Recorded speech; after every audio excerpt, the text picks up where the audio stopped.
How does fiscal policy work and what does it depend on? Let's take a look.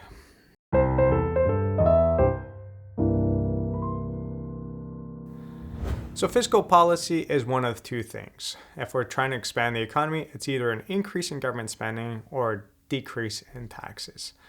And if we think about that, if we just focus on an increase in spending, well, regardless of if this has a ripple effect in the economy or not, an increase in government spending will increase GDP, will increase aggregate demand.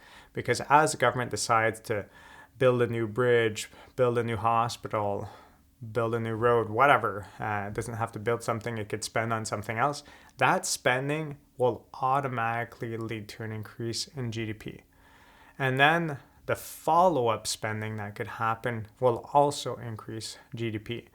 So when it comes to fiscal policy, we could also include that in monetary policy, but we focus as well on the spending multiplier. And the spending multiplier is due to this initial increase in spending, how much more spending will it lead to?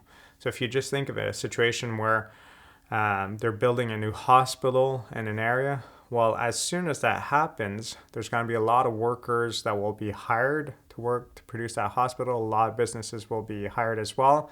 And those businesses may need to buy new trucks for this project. So it's going to lead to more spending on trucks. These workers that are working in the area might need to go to the hotel, get some food at the restaurant. If they're not living in that area, it's a more secluded area that not a lot of people live, so they have to get people from afar to work for that project.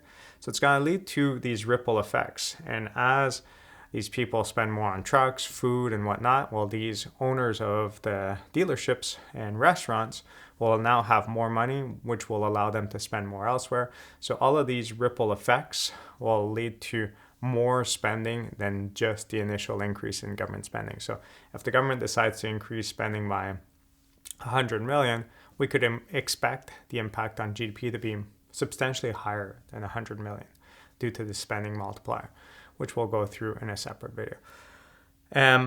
So that's how a fiscal policy works from a spending standpoint. Then there's also the tax cutting standpoint. If we look at the tax cutting standpoint, well, it's based on cutting either income taxes or sales taxes. Well, just that cut on its own does not lead to more spending because taxes do not appear in that GDP equation. It's what follows that appears. And that follow-up kind of happens more naturally and more automatically than would be the case with changes in interest rates and spending with monetary policy. Why? Well, let's say you go to buy something and you're used to paying this amount of sales taxes, and that amount has gone down. So out of your spending, it costs less to buy the product. So you might decide, well, I have this amount of money, I'll just buy this other good as well. So you have more money left. That promotes more spending. Unless you just say, no, this is what I keep buying. I don't want to increase my spending. That's rarely the case. You often look at your bank account and you look at, what can I buy? What can I not buy? And I'll probably delay some of these purchases.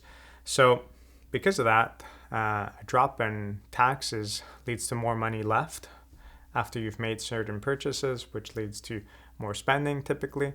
And if we look at from an income tax perspective, well, if you're used to seeing every 2 weeks a certain amount of money deposited in your bank account, and now that income taxes are lower, your employer has adjusted that rate. Therefore, for the same gross income, you now have more money in your bank account. You'll typically spend more of that money as well. So not as automatic, but typically follows suit. It's very rare that someone decides that after these policies does not change their spending patterns as at all, just keeps on buying the same groceries every week for the rest of their lives. Not many people are that robotic. People kind of see what they have, see what's available in the market, and decide on their purchases. So the more money you have left in your bank account typically leads to more spending. So those are the two big ways to stimulate the economy: through fiscal policy. The big thing that this requires, this whole process of either government spending increase or decrease in taxes, is it depends on how much the government can actually borrow, because these policies typically lead to greater budget deficits. So a country can do this for a certain amount of time, but at some point, if they're not fiscally responsible, that they don't go back towards a balanced budget or to paying off their debts over time, they're going to be in a hard situation that may make it hard for them to borrow in the future. So there's been countries that are part of the European Union that, because you're part of the European Union, you don't have access to your own monetary policy to stimulate the economy, because it's one monetary policy for the whole Eurozone, everyone who uses the euro currency. So if you want to stimulate the economy, you could only use fiscal policy, but some of these countries over the years tried to do so, and some of them got to the brink of default, which made it really hard for them to recover, because now they were paying really high interest rates to borrow more money. So if you have this fiscal imbalance, this government deficit, at one point you have to pay it off, and through that whole time you're generating interest, and the less responsible you are fiscally, the more you have to pay higher interest rates because your debt rating has fallen. And for the people in Canada and Quebec, well, the debt rating of Quebec has recently fallen, and it's something that goes up or down based on how well the province or the country is managed. And dropping debt rating means that if you need to borrow money, you have to borrow at a higher rate, which makes it even harder to pay off that debt. So it's different things that have to be considered. It's not as easy as just saying we're going to increase spending or we're going to drop taxes and there is no bad implications that follow suit.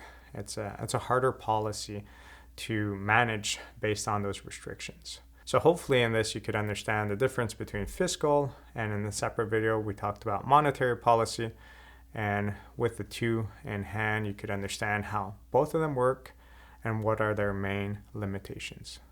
Have a good day. If you found this video interesting, please consider subscribing or joining my class where I guide you to apply and expand on the information found in these videos to real life examples. Have a good day.